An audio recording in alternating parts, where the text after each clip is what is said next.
Okay, hello everyone. សួស្តីអ្នកនរគ្នាសូមស្វាគមន៍មកកាន់មេរៀនយើងថ្មីទាក់ទងជាមួយនឹង English vocabulary អញ្ចឹងពាក្យស័ព្ទនៅក្នុងភាសាអង់គ្លេសអញ្ចឹង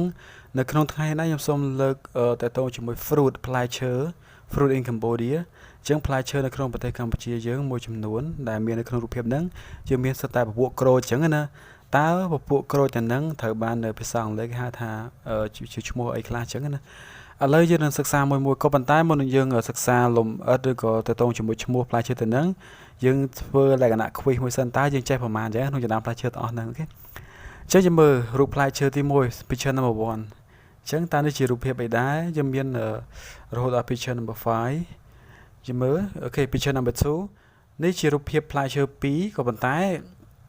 វាជាឈ្មោះវាតែមួយគាត់ថាវាមាន2ប្រភេទអញ្ចឹងណាអូខេ picture number 3តើនេះជាប្រភេទក្រូចអ្វីដែរហើយ picture number 4ក៏មាន2ប្រភេទដូចគ្នាដែរប្រភេទវាហ្នឹងអូខេ and picture number 5 last one អូខេអញ្ចឹងយើងមានតែ5 picture ហ្នឹងទេឥឡូវហ្នឹងយើងនឹងចូលទៅដល់តទៅជាមួយនឹងឈ្មោះរបស់វាតើអ្នកនរគ្នាស្គាល់បានផ្លែក្រូចទាំងប្រមាណអូ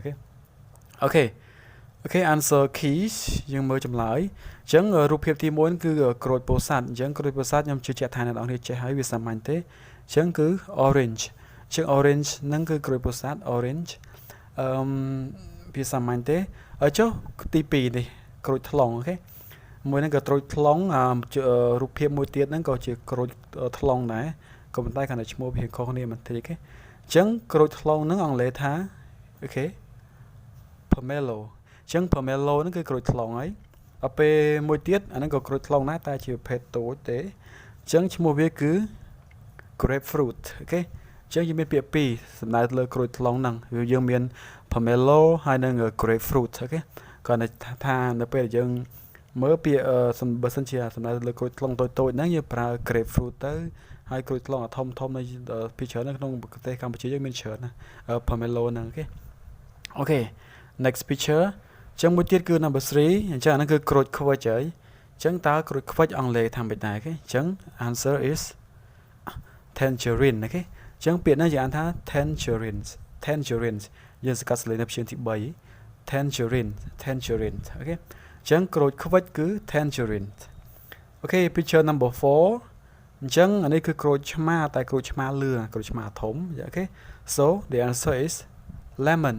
អញ្ចឹងក្រូចឆ្មាធំពណ៌លឿងយើងអានថា lemon អូខេចុះក្រូចឆ្មាពណ៌នេះវិញពណ៌បៃតងនេះវិញអញ្ចឹងគឺ lime អូខេអញ្ចឹង lime ហើយនិង lemon អូខេlemon ហ្នឹងសម្រាប់លើក្រូចឆ្មាលឿងធំហ្នឹងដល់ពេល lime សម្រាប់លើក្រូចឆ្មាតូចហ្នឹងអូខេ last one តើក្រូចសើចអង់គ្លេសថាម៉េចដែរអញ្ចឹងណាអូខេ so the word is